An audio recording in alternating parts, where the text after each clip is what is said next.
बिहार की राजनीति में एक ऐतिहासिक क्षण देखने को मिला जब जनता दल यूनाइटेड के प्रमुख नीतीश कुमार ने आज पटना के गांधी मैदान में 10वीं बार मुख्यमंत्री पद की शपथ ली।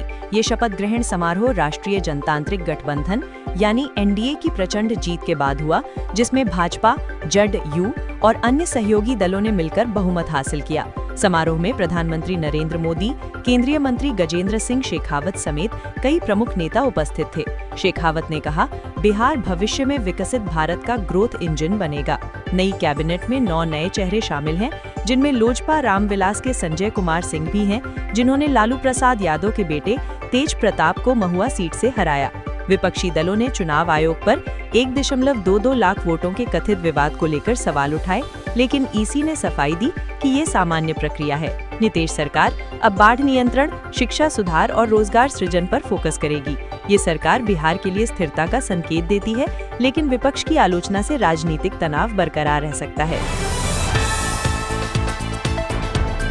प्रधानमंत्री नरेंद्र मोदी आज 21 से 23 नवंबर तक चलने वाले G20 शिखर सम्मेलन में भाग लेने के लिए दक्षिण अफ्रीका के जोहानिसबर्ग पहुंचे।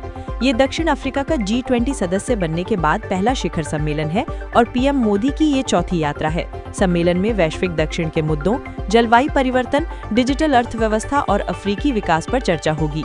पीएम ने कहा, अफ्रीकी महाद्वीप पर हो रहे G20 से दुनिया की नजरें अफ्रीका के विकास पर हैं। भारत ने पहले ही अफ्रीकी देशों को वैक्सीन और तकनीकी सहायता दी है और इस बार भारत अफ्रीका व्यापार को बढ़ावा देने के समझौते हो सकते हैं।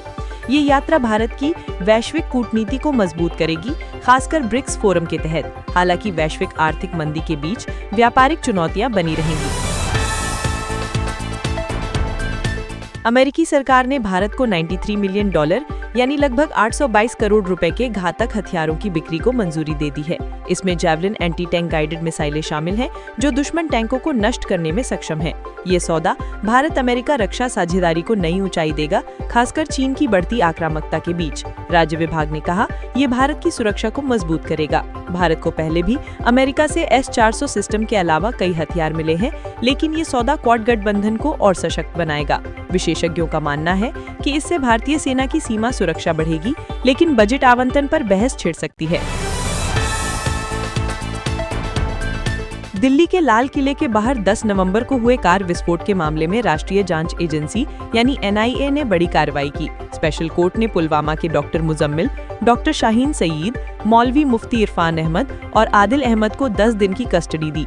विस्फोट में 15 लोगों की मौत हुई, जिसमें ई-रिक्शा चालक मोहसिन जैसे निर्दोष भी शामिल थे।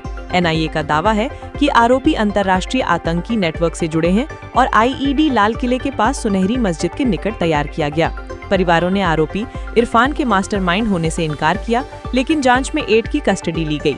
सुप्रीम कोर्ट ने केंद्र को निर्देश दिया कि जांच तेज हो।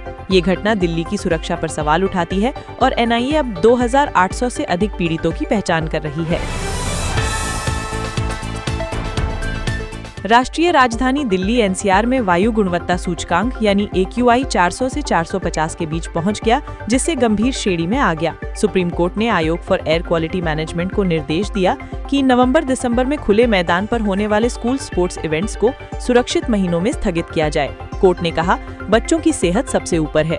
निर्माण और विध्वंस कार्यों पर पूर्ण प्रतिबंध लगा दिया गया है, जबकि दक्षिण भारत के तमिलनाडु, आंध्र प्रदेश में भारी बारिश से जल भराव की स्थिति बनी।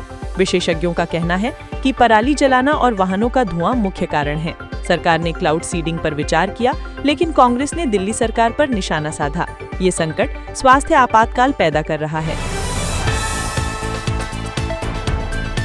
राष्ट्रीय स्वयंसेवक संघ के सर संचालक मोहन भागवत आज मणिपुर पहुंचे, जो 2 साल पहले भड़की जातीय हिंसा के बाद उनका पहला दौरा है। 20 से 22 नवंबर तक रहने वाले भागवत स्थानीय नेताओं से मिलेंगे और शांति प्रयासों पर चर्चा करेंगे। संगठन के पदाधिकारी ने कहा, ये दौरा सामाजिक सद्भाव को मजबूत करेगा। मणिपुर में मेइतेई और कुकी समुदाय के बीच हिंसा से हजारों विस्थापित हुए और केंद्र ने सुरक्षा बढ़ाई। भागवत का दौरा संघ की सामाजिक एकता की मुहिम को गति देगा, लेकिन स्थानीय तनाव बरकरार है। भारतीय क्रिकेट टीम के कप्तान शुभमन गिल, जो पहले टेस्ट में गर्दन की ऐंठन से चूके, आज फिटनेस टेस्ट से गुजरेंगे। बल्लेबाजी कोच सितांशु कोटक ने कहा, यह आखिरी मौका है, दूसरे टेस्ट में उपलब्धता की कोशिश करेंगे। दक्षिण अफ्रीका सीरीज में भारत को मजबूत शुरुआत की जरूरत है। विकेट कीपर ध्रुव जुरेल पहले टेस्ट में ओपनिंग करेंगे, जबकि नीतीश कुमार रेड्डी बाहर हो सकते हैं। क्रिकेट प्रेमी गिल की वापसी की उम्मीद कर रहे हैं, जो टीम की बल्लेबाजी को संतुलित करेगा। सुप्रीम कोर्ट ने ट्रिब्यूनल सुधारों पर केंद्र को फटकार दी और कहा कि न्यायिक नियुक्तियां पारदर्शी हों। जस्टिस वीवी नागरत्ना ने कहा, महिलाएं भारत की सबसे बड़ी अल्पसंख्यक हैं, संसद में उनकी भागीदारी बिना आरक्षण के बढ़े। कोर्ट ने राजस्थान और तेलंगाना हाईवे हादसों पर भी संज्ञान लिया, जहां 40 से अधिक मौतें हुई। ये फैसला न्यायपालिका की स्वतंत्रता को मजबूत करेगा, लेकिन कार्यान्वयन चुनौतीपूर्ण होगा। नेपाल के 12 जिले में जेन-ज़ी युवाओं का आंदोलन फिर तेज हुआ, जिसमें पूर्व पीएम केपी शर्मा ओली के समर्थकों से झड़प हुई। 10 लोग घायल हुए और सीमा से सटे क्षेत्र में कर्फ्यू लगाया गया। यह आंदोलन बेरोजगारी और भ्रष्टाचार के खिलाफ है, जो भारत की सीमा पर तनाव बढ़ा सकता है। नेपाल सरकार ने बातचीत का आह्वान किया, लेकिन युवाओं की मांगें बरकरार हैं। प्रधानमंत्री नरेंद्र मोदी ने आज पीएम किसान सम्मान निधि की 21वीं किस्त जारी की, जिससे 9 करोड़ किसानों को 21,000 करोड़ रुपए मिलेंगे। तमिलनाडु दौरे के दौरान प्राकृतिक खेती शिखर सम्मेलन का उद्घाटन किया, जहां सीएम स्टालिन ने सहयोग की बात कही। ये योजना किसानों की आय दुगनी करने की दिशा में महत्वपूर्ण है, लेकिन फसल बीमा विस्तार पर भी चर्चा हुई।